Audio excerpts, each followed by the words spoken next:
So this video is going to cover something that Jose brought up, and I'm glad he did, which is using a ground loop isolator. Now I got a pretty standard one here, DSN1. You'll find them everywhere, Amazon, all the car audio shops. And I'm going to use this QA403 audio analyzer and simply compare the difference between noise in a signal that is directly connected with RCA to the right channel and the signal looping through the ground loop isolator.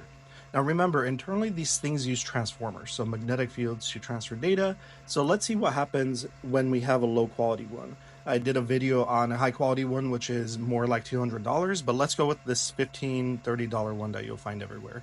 See what happens.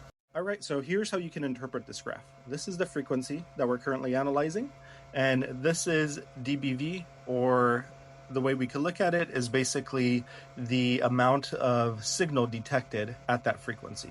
So 0 is basically 1 volt RMS, and this is basically almost a negative 120, just nothing happening. It's pretty quiet right now. So we're going to make sure that we could turn on averages. That way we could have a lot of these samples averaged to see it a little bit cleaner.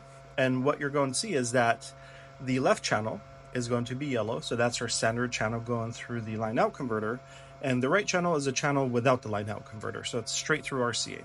We're basically going to focus on what does the signal look like when we generate a signal from the output, and then we're trying to read it in the input.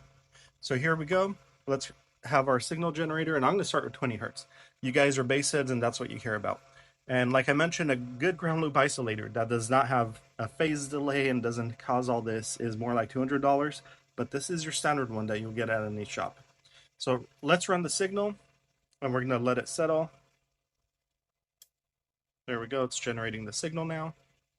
Now remember, the red is a right channel, which does not go through the isolator, and we can see that 20 hertz right there, and then it falls off pretty quiet. Now look at our ground loop isolator, right? We have that 20 hertz coming through, but look at this noise, an insane amount of noise it's injecting, right? This is what is this, 60 hertz, 40 hertz, 100 hertz. I mean, this is pretty incredible how noisy that is, right? And look at that THD here. So let's try again, and this time let's do more like, I don't know, let's say mid bass, 500 hertz. Should be pretty good. So let's go ahead and start it. All right, so what I want to do now is we can see yellow, once again, exists over here, right? So we have all this noise. So I'm going to turn off the left channel just so we can look at the red independently and make sure that we don't have red hiding behind the yellow. So straight through RCA, pretty clean, direct input. Yellow, which is going through that line out converter, look at all that additional noise. One more time, let's go a little bit higher. Let's finally do, what should we do? 2 kilohertz here. And I think this shows how this behaves across the spectrum. Bam. Right? Bunch of noise. Now, let me go ahead and stop this.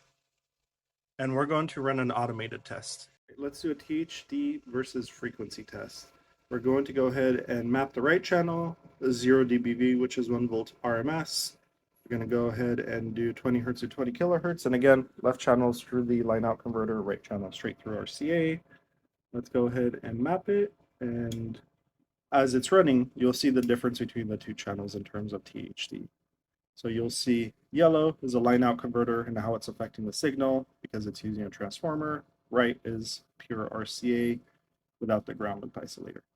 All right, the test just finished. And who was surprised that at 10 kilohertz, we have 0.1% THD, but then dropping off, we're going down to 20 hertz. What is that?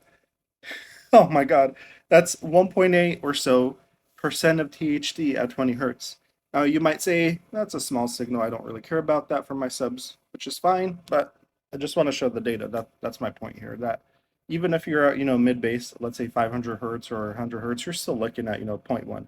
So this might be okay for you if you're saying I need that ground loop isolation. I don't really care about how it impacts my signal. There's one more test I want to do. So let's do a linearity test. So we're going to feed in a signal and see whether or not that signal is attenuated or we have gain on the channel. We'll do the same thing, 20 hertz to 20 kilohertz. Right, so there are the results. At 20 hertz, we have almost 1 dB worth of gain, and then that goes higher towards 20 kilohertz. So you have pretty nonlinear response as well. So it does change the volume of the signal. What this tells you is be very careful when you're setting your amp gains. If you decide to add this isolator in line to your RCAs and your gains are already set up on your amplifier is going to be seeing a higher RCA signal, which means that you're going to have to redo your gains on the amp. That way, at maximum volume, you're not having all kinds of issues. So hopefully you found this interesting. You saw the data for yourself, the amount of noise and nonlinearity introduced by a ground loop isolator. Hopefully you can use the data whichever way you'd like. I'm not telling you to use it or not use it. But I can tell you again, there are high quality transformers out there, but they're like 10 times the price for a reason. Making something that's linear, doesn't cause phase shift, and minimizes THD requires incredible transformers. That's that. Please let me know if you found this video helpful.